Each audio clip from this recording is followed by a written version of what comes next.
The Imitation of Christ, chapter 19, on the practices of a good religious. The life of a good religious should shine with all the virtues, that he may be inwardly as he appears outwardly to men. Indeed, there should rightly be far more inward goodness than appears outwardly, for God himself searches all hearts.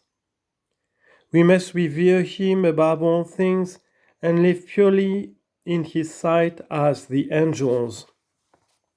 Each day we should renew our resolution and bestir ourselves to fervor, as though it were the first day of our conversion, and say, "Help me, O Lord God, in my good resolve, and in your holy service, grant me this day to begin perfectly, for hitherto I have accomplished nothing." As our purpose is, so will our spiritual progress be, and we need to be truly diligent if we wish to progress far.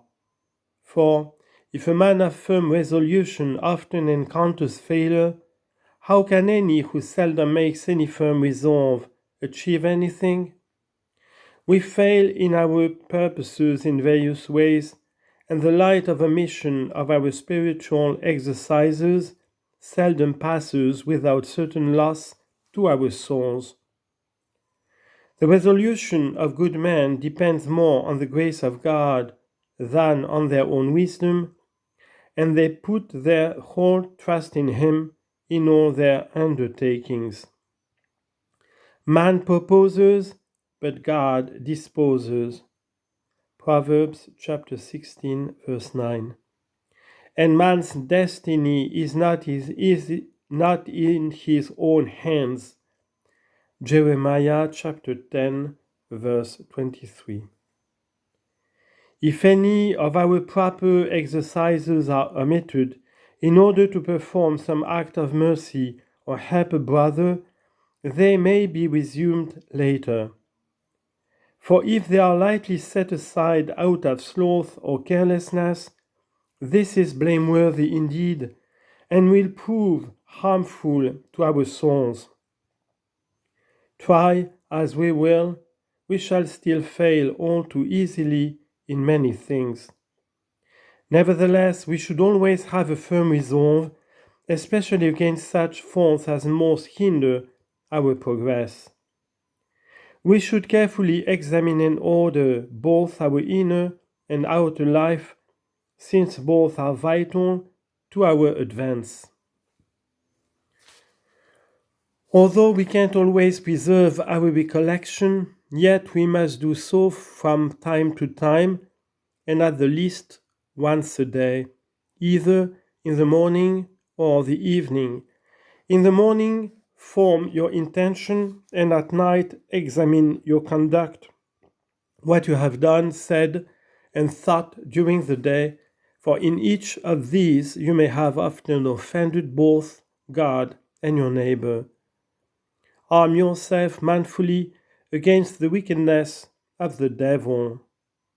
Ephesians chapter 6, verse 2.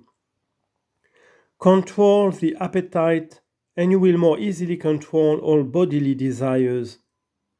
Never be entirely idle, but be reading or writing in prayer or in meditation, or else be engaged in some work for the common good, but undertake manual employments with discretion, for they are not to be practiced by all men alike.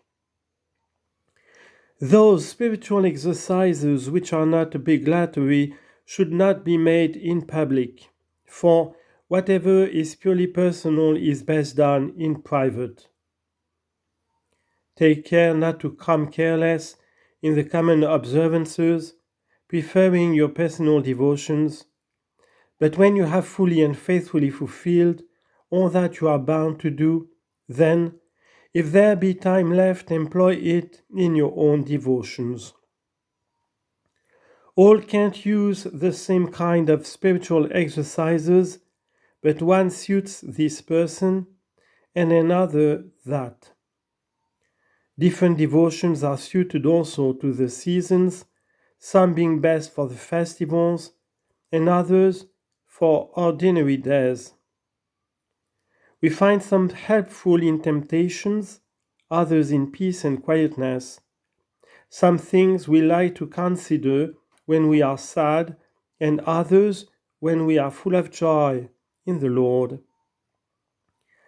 At the great festivals, good spiritual exercises should be renewed, and the prayers of the saints implored more fervently than ever.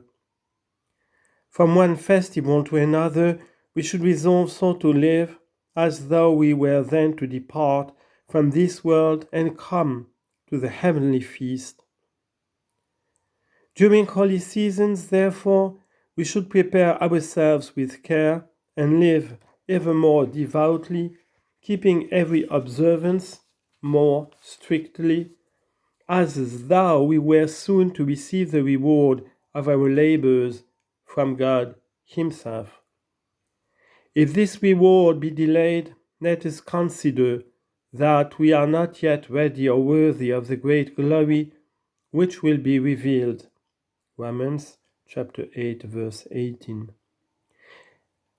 Which will be revealed in us at the appointed time, and let us strive to prepare ourselves better for our departure from this world. Blessed is the servant, writes Luke the evangelist, whom the Lord, when he comes, will find ready. I tell you truly that he will set him over all his possessions. Matthew chapter 24, verse 47.